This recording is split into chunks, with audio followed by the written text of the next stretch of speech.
Film शुरू होती है और इसमें एक ब्रह्मांड के बारे में बताया जाता है। धरती का पानी भी जहरीला हो गया है। ग्रह के शेष निवासी इससे मर रहे थे।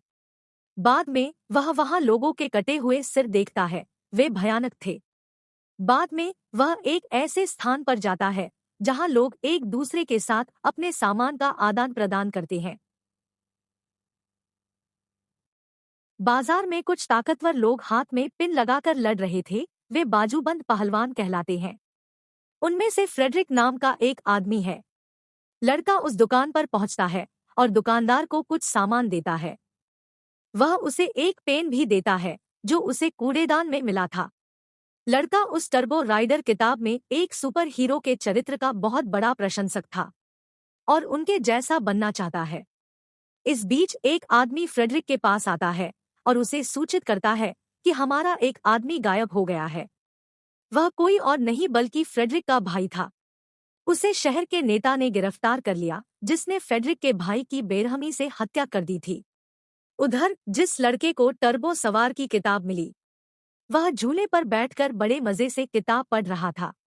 एक तेजस्वी युवा लड़की आती है और अगले झूले में बैठ जाती है। वह खुद को एप्पल के रूप में पेश करती है और अपने हाथों पर एक फ्रेंडशिप बैंड बांधती है।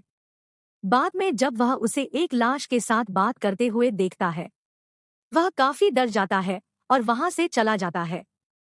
फ्रेंडशिप बैंड एक्टिव हो गया है कि एप्पल ने उसे बांध लिया है। वह इसे बंद करने की कोशिश करता है, लेकिन इस दौरान उसे बिजली का झटका लगता है और वह बेहोश हो जाता है। दूसरी तरफ फ्रेडरिक अपने दोस्तों को लेकर शहर के मुखिया के पास जाता है ताकि वह जान सके कि उसका भाई कहाँ है। हालांकि उसके दोस्त उसे समझाने की कोशिश करते हैं कि शहर का नेता काफी खतरनाक है और हमें उससे लड़ना नहीं चाहिए बल्कि हमें पानी के लिए जाना चाहिए ताकि हम पानी पीकर जीवित रह सकें। जानलेवा बारिश के कारण सब कुछ जहरीला हो गया है और पानी नहीं था। हालांकि फ्रेडरिक विरोध करता है और उसी समय नेता के आदमी दिखाई देते हैं। वे फ्रेडरिक के आदमियों की हत्या कर देते हैं और फ्रेडरिक का अपहरण करने के बाद उसे अपने साथ ले जाते हैं। लड़के की नींद खुली तो सेब सामने लड़की खड़ी थी। लड़का इस बात से खुश हो जाता है और जब वह सामान की तलाशी के लिए निकलता है, एप्पल उससे कहता है कि मैं भी उसके साथ शामिल हो जाऊंगा। रास्ते में वह उसे बताता है कि कुछ नियम हैं जिनका हमें पालन करना चाहिए।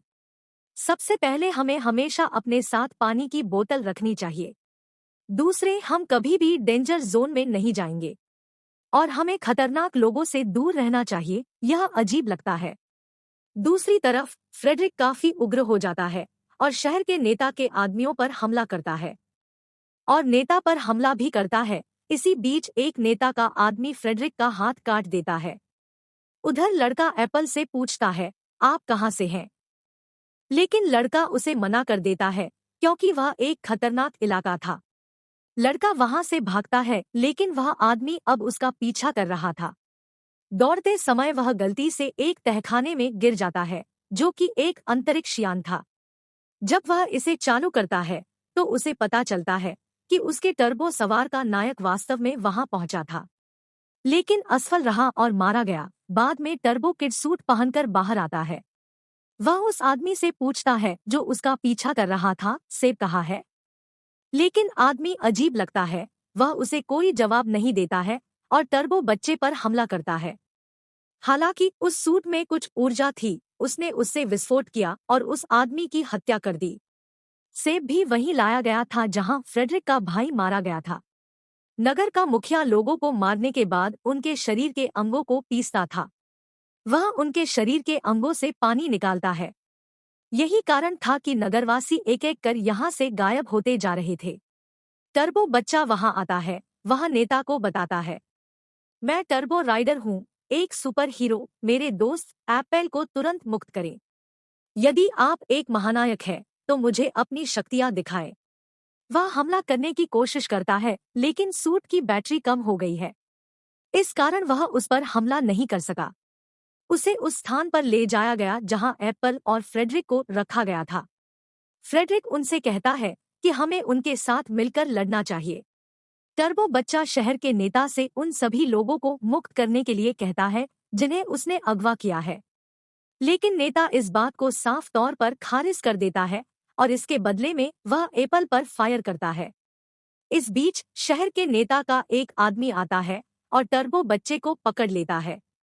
कुछ समय बाद उसका सूट भी चार्ज हो जाता है और वह उस आदमी को मार देता है।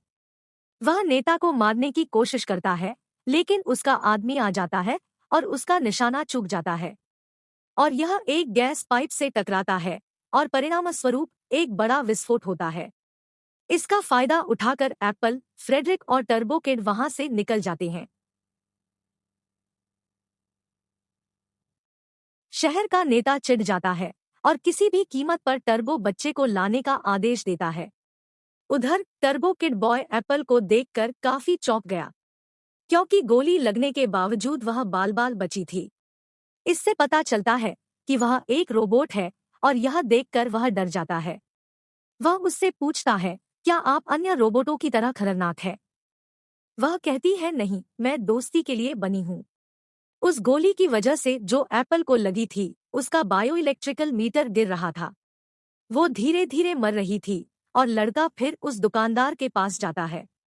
उससे वह वस्तुएं बदले में लेता था और दुकानदार लोगों के गायब होने से काफी डर गया था। इस कारण वह अपना सामान बांधकर वहां से भाग रहा था। लेकिन टर्बो किड बॉय दुकानदार से कहता है कि मुझे बायोइलेक्ट्रिकल मीटर चाहिए।